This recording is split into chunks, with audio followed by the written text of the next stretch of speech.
Bismillahirrahmanirrahim. Assalamualaikum warahmatullahi wabarakatuh. Perkenalkan, nama saya Muhammad Hafiz Ibrahim Lubis. Saya dari Fakultas Dakwah dan Komunikasi, Prodi Manajemen Dakwah kelas B semester 1. Di sini saya akan menjelaskan dan memenuhi tugas saya, yaitu tentang hadis, tentang niat. Sebelumnya, yang saya hormati Bapak dosen, mudah-mudahan Bapak selalu dalam keadaan sehat walafiat. Amin ya rabbal alamin. Judul dari pembahasan saya hari ini yaitu segala perbuatan tergantung niatnya. Pembahasan pertama yaitu hadis tentang niat, yang kedua ruang lingkup niat, yang ketiga kedudukan niat, yang keempat pelajaran dari niat. Yang pertama, hadis tentang niat. Dari Umar radhiyallahu anhu bahwa Rasulullah sallallahu alaihi wasallam bersabda, amal itu tergantung niatnya, dan seseorang hanya mendapatkan sesuai niatnya.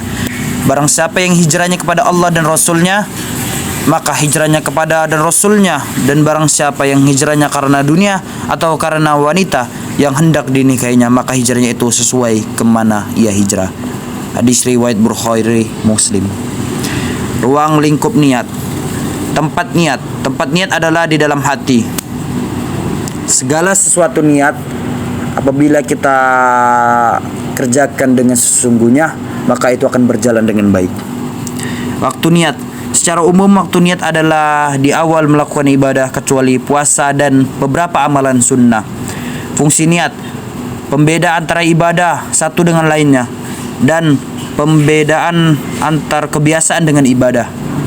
Manfaat niat, mendapatkan pahala di setiap segala sesuatu perbuatan yang kita lakukan dengan diawali dengan niat. Hukum fikih tentang niat, bahwa niat adalah rukun dalam suatu ibadah. Ibadah yang tidak diisyaratkan niat, tidak disyaratkan niat pada ibadah yang tidak mempunyai persamaan dan kebiasaan seperti beriman kepada Allah, membaca Al-Quran, berzikir, karena ibadah tersebut mempunyai bentuk tersendiri yang tidak sama dengan kebiasaan beribadah dengan niat atas nama Allah. Kedudukan niat dalam Islam.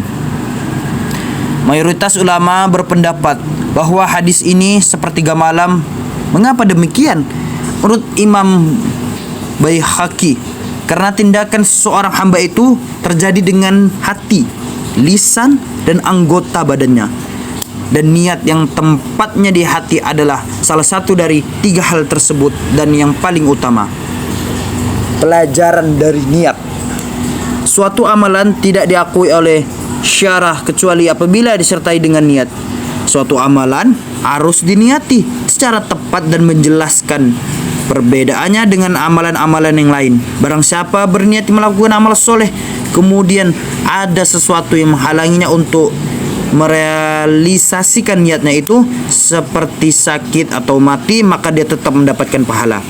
Semua amal yang bermanfaat atau pekerjaan yang mubah atau meninggalkan sesuatu yang dilarang apabila disertai dengan niat yang baik dan dimaksudkan untuk melaksanakan perintah Allah, maka hal tersebut dianggap ibadah dan akan mendapatkan pahala dari Allah Subhanahu wa taala.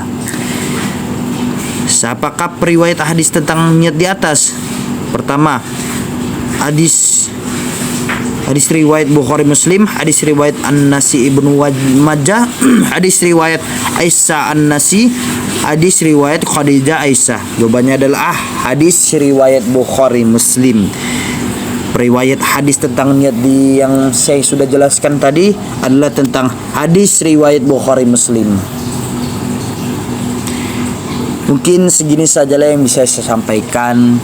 Lebih dari kurang saya mohon maaf apabila saya ada salah-salah kata dalam menyampaikan tugas ini, dan kurang lengkap saya mohon maaf sebesar-besarnya kepada Bapak. Mudah-mudahan kita selalu mendapatkan keriduan kepada Allah Subhanahu wa taala dan mendapatkan kesehatan kepada Allah, diberi kesehatan kepada Allah Subhanahu wa taala. Amin ya rabbal alamin. Saya akhiri, wabillahi taufik wal hidayah. Wassalamualaikum warahmatullahi wabarakatuh. Terima kasih.